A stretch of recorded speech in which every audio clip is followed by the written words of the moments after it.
So today we are going to discuss the hepatitis C infection and its treatment. The hepatitis C virus, in contrast to hepatitis B, which was DNA, this is a RNA virus, so it does not get incorporated into the host cell DNA. Hence the infection is curable. Although it is chronic, we can cure the infection, and aim of treatment is also more enthusiastic as compared to hepatitis B.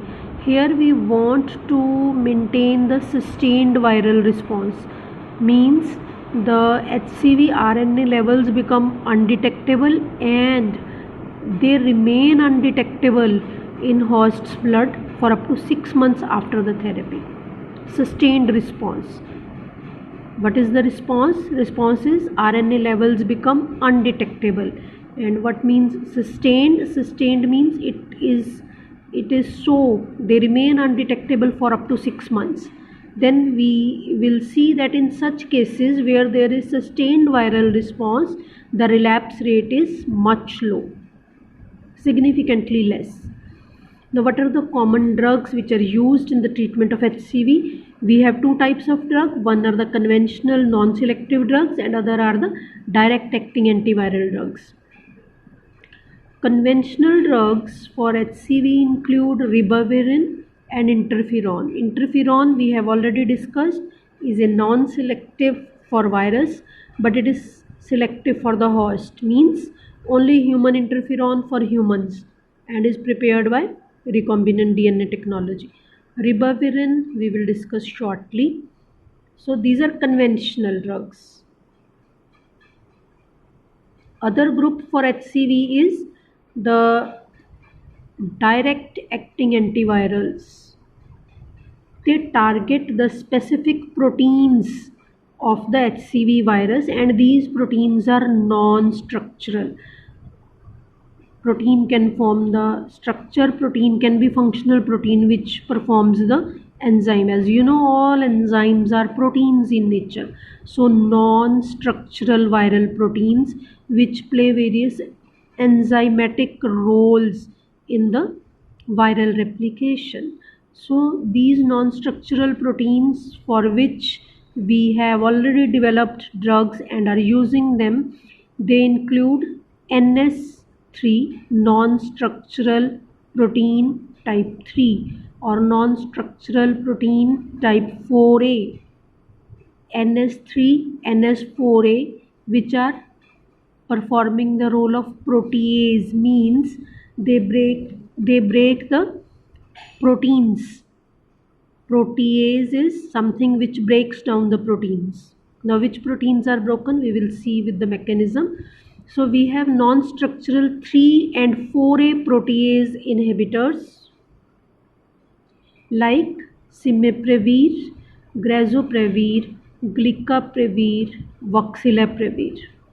Okay, this is slightly difficult, so you should try to learn it as such.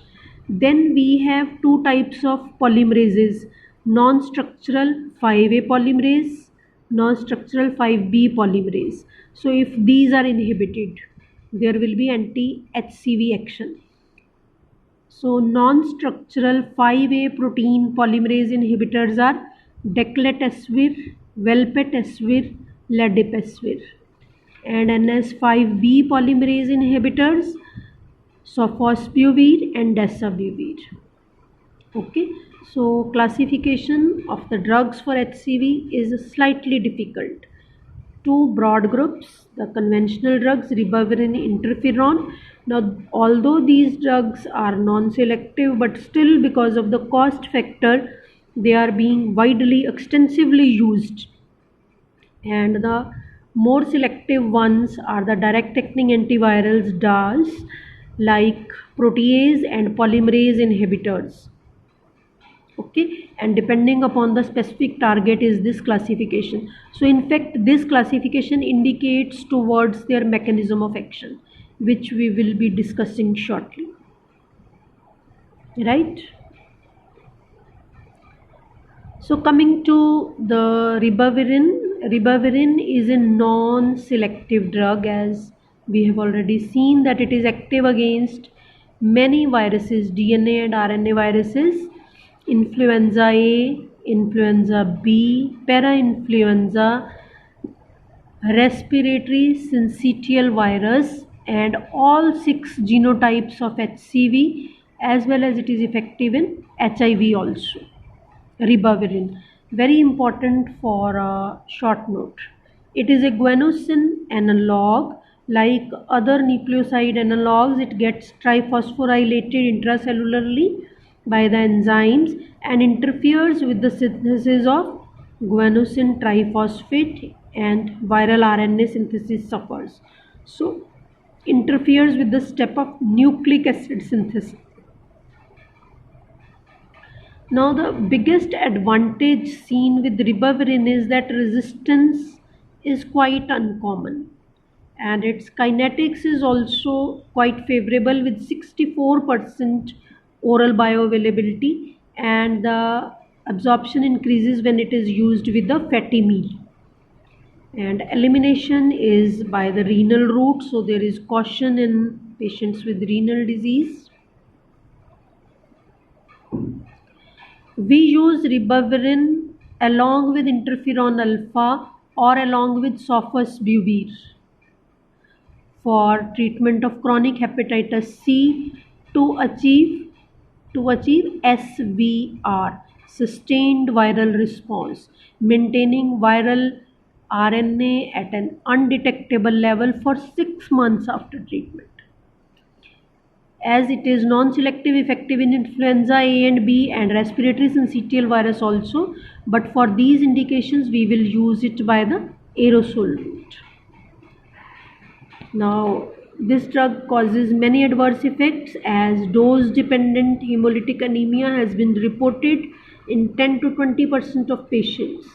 There can be gastrointestinal irritant effects, nausea, anorexia, diarrhea, bone marrow suppression causing granulocytopenia, thrombocytopenia, central effects, fatigue, irritation, irritability, insomnia, then hypersensitivity as rashes or pruritus, plus it has got teratogenic potential. So in the patients planning pregnancy, this ribavirin is not to be used. Okay, guanosine analog, non-selective for hepatitis C and respiratory viral infections. Now, among the direct acting antivirals for HCV, we have discussed protease inhibitors, NS3/4A protease inhibitors. These are the names: imiprevir, grazoglicaprevir and voxilaprevir. There are many others. Mechanism is that this enzyme is inhibited. Now you need to know what is this enzyme actually normally doing in the viral replication. Now this protease is needed for processing of a single polyprotein encoded by HCV RNA into individually active proteins. I repeat that HCV RNA, after all, what is the role of RNA? RNA further leads to synthesis of proteins, normally translation. And by the translation of RNA in HCV, what is synthesized is a polyprotein, which is a combination of many proteins. Now this polyprotein is later on broken down into individual proteins 4A, 5A, 5B by this enzyme protease.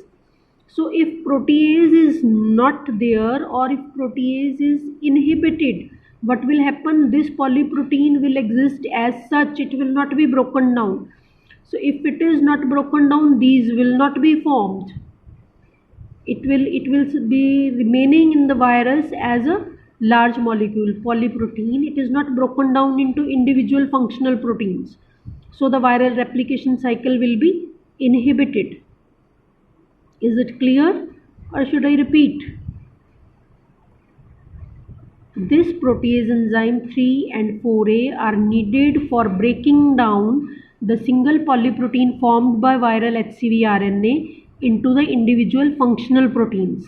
If the protease is inhibited, the single polyprotein persists and is not broken down into functional proteins. So the function of these proteins also get affected, and hence viral replication cycle is disrupted. Now, what is important about these is these are metabolized in the liver. For most of the antivirals we have seen, route of excretion is renal. But here for Cimeprevir, Grazoprevir group, they are metabolized by microsomal enzymes. So, there is risk of interactions with those drugs which have a potential to induce these enzymes or inhibit these enzymes. So one has to be careful because many interactions can occur with enzyme inducers and inhibitors. Then chances of development of resistance are high with the protease inhibitors, so we don't use them as monotherapy. We commonly combine them with other drugs like ribavirin. ADRs can occur as rashes, pruritus, nausea, anemia leading to fatigue. So these are common adverse effects with Cimeprevir, Grazoprevir. Risk of interactions is high, risk of resistance is high, so don't use them alone.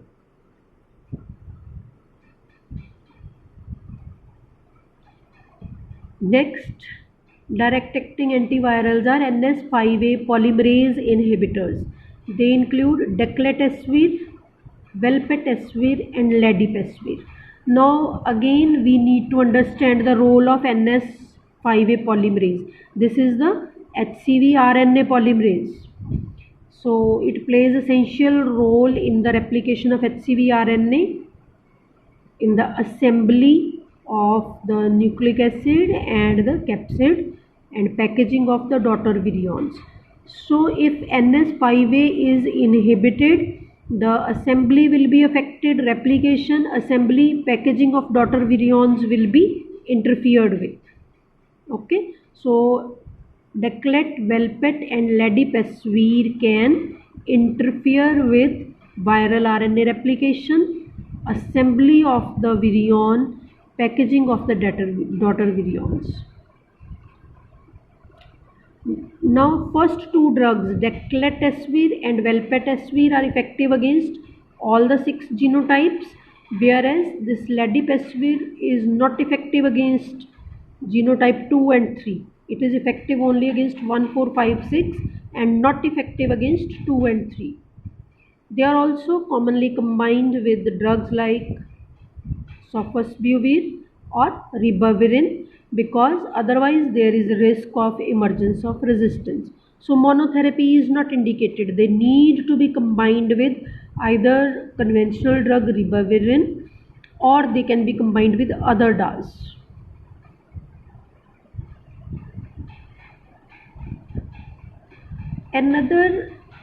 There are many interactions with these drugs also, because the Velpatasvir and Ladipasvir are absorbed if the gastric pH is low, and if you give drugs that are acid lowering like H2 blockers, like proton pump inhibitors, they will raise the gastric pH, so the absorption of these drugs will decrease. So there is interaction. Then again, same as 3A inhibitors, they are also metabolized by microsomal cytochrome P3A isoenzyme. Hence there is a lot of risk of interactions with enzyme inducers and inhibitors. So you have to be careful while prescribing these drugs that patient may not be taking any inducers or inhibitors. If he is on some of the inducers or inhibitors, you need to change the dose accordingly. Then another important site for their interactions is that these are the substrates for peptide for P-glycoprotein. P-glycoprotein is present in the host cells and causes efflux of many drugs. NS5A inhibitors can be those drugs which are pumped out. So if the patient is receiving drugs like rifampicin phenytoin antiepileptic, which induces the synthesis of P-glycoprotein. So there will be more pumping out of these drugs. Velpatasvir, ladipasvir will be pumped out. So if they are pumped out of the host cell by P-glycoprotein, their efficacy will be reduced. So it is better that we don't give velpatasvir, ladipasvir, etc. to the patients who are on these drugs, because these are the drugs for chronic diseases, tuberculosis, epilepsy. We can't stop them immediately, so it is better to avoid giving these antivirals in such patients who are receiving therapy with these are enzyme inducer also, cytochrome enzyme inducer as well as P-glycoprotein inducers. ADRs are headache, fatigue, nausea, weakness, muscular aches and pains. So though ADRs are not very disturbing or severe, but there is a risk of lots of interactions due to enzyme induction, due to P-glycoprotein induction, or due to reduced gastric pH.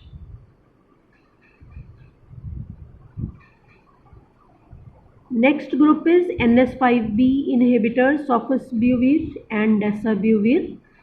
NS5B is also RNA polymerase needed for viral RNA replication. It is a prodrug mechanism of sofosbuvir. This is important for a short note. You can get it as NS5B inhibitor, or you can get short note as by the name of the drug. Sofosbuvir is a prodrug of uridine analog. So it will get activated into triphosphate, inhibits viral RNA polymerase, and gets incorporated into the viral RNA and chain termination occurs. It is effective against all 6 genotypes, always used with other drugs. Sofosbuvir we can combine with cimeprevir, sofosbuvir we can combine with velpatasvir group, or we can combine it with the ribavirin. Resistance to sofosbuvir is not very common, but risk of interactions with P-glycoprotein inducers is there. ADRs are mild fatigue, anemia, pain in the joints, central agitation, abdominal pain, etc. So that is about the hepatitis C. In the next class, we will be discussing the drugs for respiratory infections.